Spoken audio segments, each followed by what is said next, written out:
Hola, ¿cómo están? Bueno, vamos a ver hoy el consentimiento informado. Está ahí presentado como regla del consentimiento informado porque, como venimos viendo en el marco de la teoría bioética de los principios, Boyamón y Childrens, dentro de ese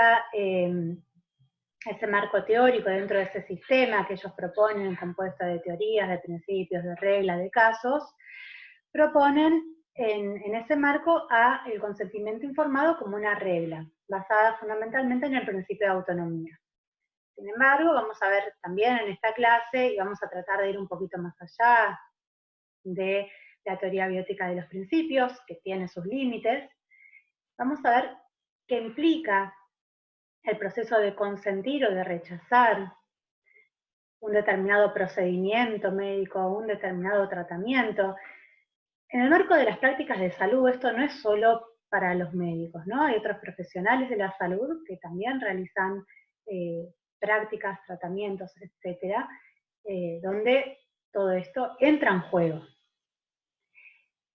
Entonces, por un lado, también intentemos ir pensando en un concepto de autonomía más ampliada, que no sea la autonomía vista solo desde el punto de vista liberal, ¿no? Hago lo que quiero mientras no molesta a otras personas, por decirlo de alguna manera, sino que empecemos a pensar también en el marco en el cual nosotros realizamos como seres humanos y también como pacientes y como médicos, en el marco en el cual tomamos las decisiones que implican prácticas sobre la salud, ¿no? Un marco de entramado, de relaciones donde hay asimetrías, donde hay cuestiones de relaciones de poder, donde entran en juego las relaciones entre los seres humanos entre sí, donde entran cuestiones de vulnerabilidad en juego.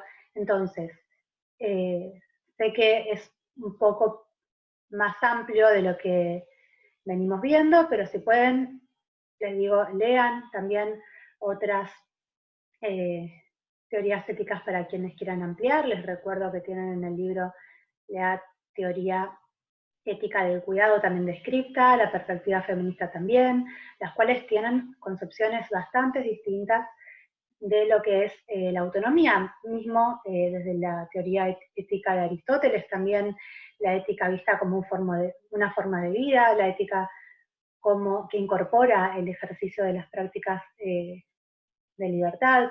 Traten también de los que puedan ampliar un poquito más o ir empezando a ampliar un poco más algunas cuestiones, ¿no? Y más allá del marco de la teoría bioética de los principios. Esto se los digo también como aporte, ¿sí? Decía Michel Foucault también en un artículo que leía en otro día, que también la ética puede ser entendida como una práctica reflexionada de la libertad, donde entra en juego no solo el cuidado de sí, de uno mismo y las prácticas que uno realiza sobre sí mismo, sino la interacción y el cuidado de los otros también. Dicho de alguna manera muy, muy sintética. Entonces, todo esto lo digo como para ampliar los conceptos que ya venimos viendo, para ir enriqueciendo un poco más y no quedarnos solo con la perspectiva de la teoría bioética de los principios, eh, que también tiene sus alcances, ¿no? Y sus limitaciones. Así que siempre que puedan, traten de ir un poquito más allá.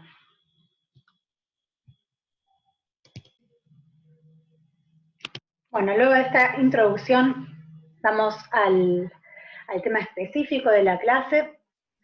Consentimiento informado, vamos a ver un poquito de historia. Antes de ver la historia, igual apelo a que cada uno también piense desde su lugar. Supongo que todos habrán ido al médico alguna vez o algún profesional de la salud. Supongo que todos alguna vez habrán aceptado o rechazado determinadas prácticas de salud. Entonces también apelen a su experiencia personal en el marco de las relaciones eh, que tienen digo, en los procesos de tratamientos o propuestas, ¿no? Todos pasamos por cuestiones que tengan que ver con, desde chiquitos, ¿no? Desde el pediatra ya, que nos propone tomar un remedio que no nos gusta, o que no se van a sacar sangre y no se explican bien por qué, ya desde ahí empezamos a tener, bueno, desde que nacemos en realidad, porque nacemos, si nos ponemos a pensar también dentro de un marco de prácticas de salud, y bueno, es parte, digo, que uno lo tiene muy incorporado el tema de ir al médico, ¿no? Pero piensen en eso desde que tengan noción, desde que iban al pediatra, cómo realizaban o no, o tomaban o no ciertas decisiones en salud. Como les decía, los nenes a veces pueden elegir entre si prefieren, no sé, un jarabe o una inyección. Digo, todo eso es parte también de realizar procesos de consentimiento informado. El consentimiento informado no es el papel que se firma antes de una cirugía, no es eso, no es un papel, o no es simplemente un papel, no es un instrumento meramente legal, es un instrumento ético en el marco de la relación entre el profesional de la salud y el paciente. Digo profesional de la salud porque es más ampliado, no corre solo para los médicos. Hay profesionales, no sé, los psicólogos también de alguna manera realizan una especie de, quizás no en estos términos, pero sí de contrato, de acuerdo, de encuadre, de cómo va a ser un tratamiento. Entonces, va más allá de la práctica médica, incluye a las prácticas en salud. Bueno, entonces, comencemos. ¿Se acuerdan del código de Nuremberg, allá cuando vimos la primera clase, creo? El tema de las aberraciones en el marco de la experimentación nazi, donde se realizaron ni siquiera investigaciones, ¿no? Experimentaciones en humanos no consentidas que constituyeron actos de tortura y de delitos contra la humanidad. Bueno, luego de eso vimos que el código de Nuremberg introduce como un término o como un límite a esos actos el consentimiento voluntario para todas las personas que participen de investigaciones médicas. El problema no se va a acabar ahí, el problema de las investigaciones y de cómo consentir o no, etcétera, es mucho más complejo, pero eso es un primer punto.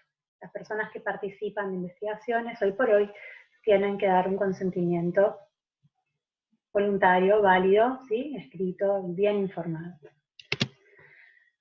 El consentimiento informado toma fuerza como tal en la segunda mitad del siglo XX en los Estados Unidos, a partir también de una serie de casos judiciales. En ese momento, como no era parte de la práctica médica, sino que el modelo tal vez médico-paciente estaba más orientado hacia el paternalismo, no había un uso de informar a los pacientes sobre los riesgos de los tratamientos. Por ejemplo, en este caso.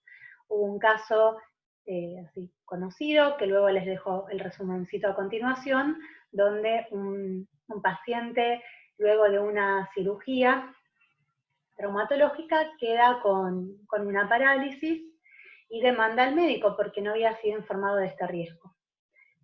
Los jueces fallan a favor del paciente diciendo que es responsabilidad de los médicos advertir sobre los riesgos de una intervención por más que sean mínimos. Entonces, esto como marcarlo como antecedentes, la práctica no siempre fue como la conocemos hoy, donde hoy por hoy el consentimiento informado es muy, muy famoso, pero también se ha banalizado, como les decía antes, y a veces se lo reduce a la mera firma de un papel y de formulario, que es lo que en bioética vamos a tratar de mitificar, por decirlo de alguna manera, ¿no? Hay un mito de que el consentimiento es para proteger a los médicos de mala praxis, y eso no debería ser así.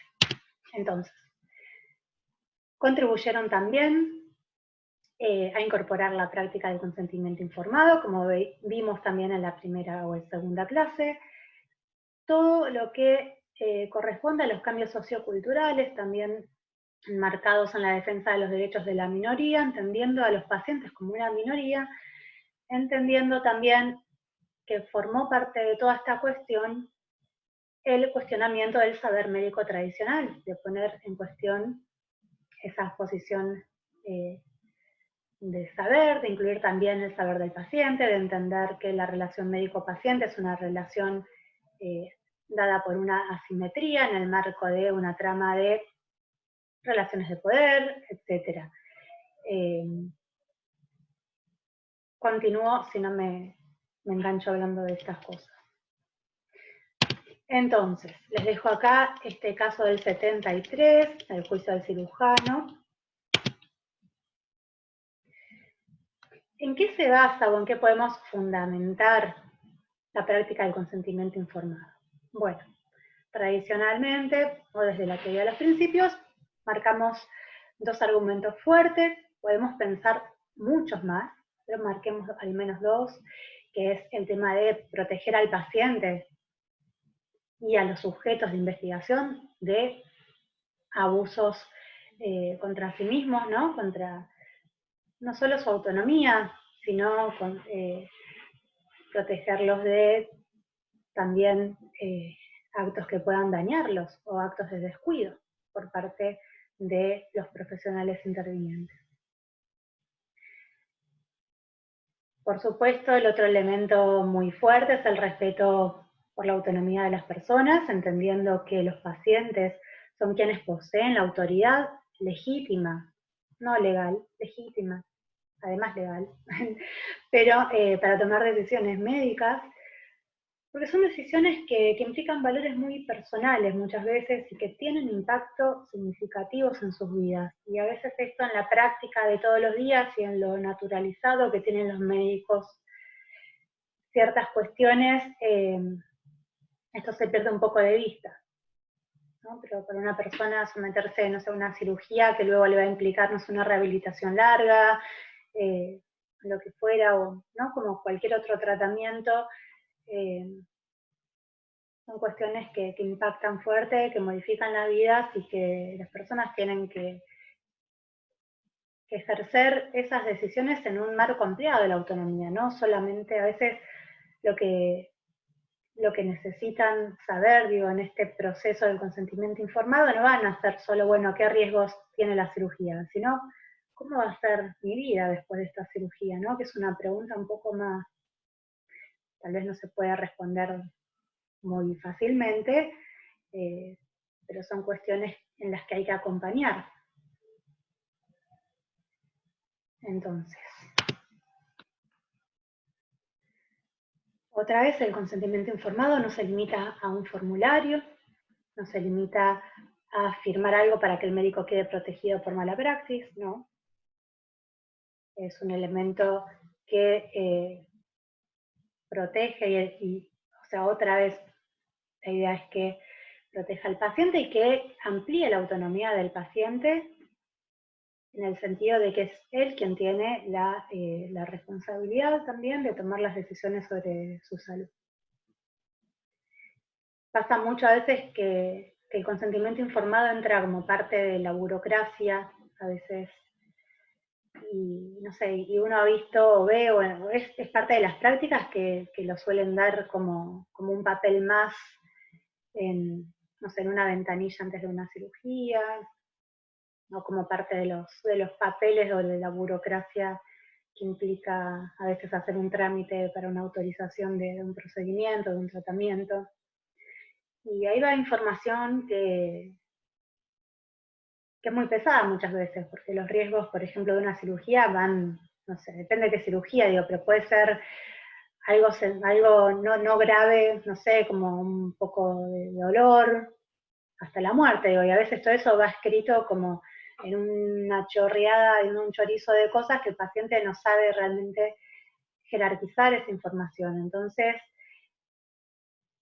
eso no es el consentimiento informado, ¿no? Eso es el papel, pero previo a eso tiene que haber todo un proceso que se da en el marco de la relación médico-paciente, en el marco de las consultas, de varias entrevistas, etc. Entonces, en bioética, hablamos de consentimiento informado válido, por varias cuestiones. Primero, porque la información adecuada es uno de los elementos que se tienen en cuenta y que es uno de los criterios del consentimiento informado, pero no es el único. Cuando vean la Ley de Derechos del Paciente van a ver que la ley hace mucho hincapié solo en la información. Además, tenemos otros elementos: no coaccionar al paciente y el elemento de la competencia del paciente, que el paciente sea capaz de tomar las decisiones con respecto a su salud, ¿no? Que el consentimiento informado aplica a un tratamiento o a un procedimiento específico, ¿no? Entonces, haciendo una síntesis, el consentimiento informado, otra vez, no se limita a un papel, no se limita a un elemento de defensa contra la mala praxis. El consentimiento informado protege, de alguna manera asegura o tiende a fortalecer que el paciente sea un partícipe activo en cuanto a las decisiones sobre su salud, que también implica una responsabilidad. El consentimiento informado válido va a tener estos tres elementos: información adecuada, no coaccionar al paciente y que el paciente sea competente. En la segunda parte de esta clase vamos a desglosar qué significan cada uno de estos tres elementos del consentimiento informado válido.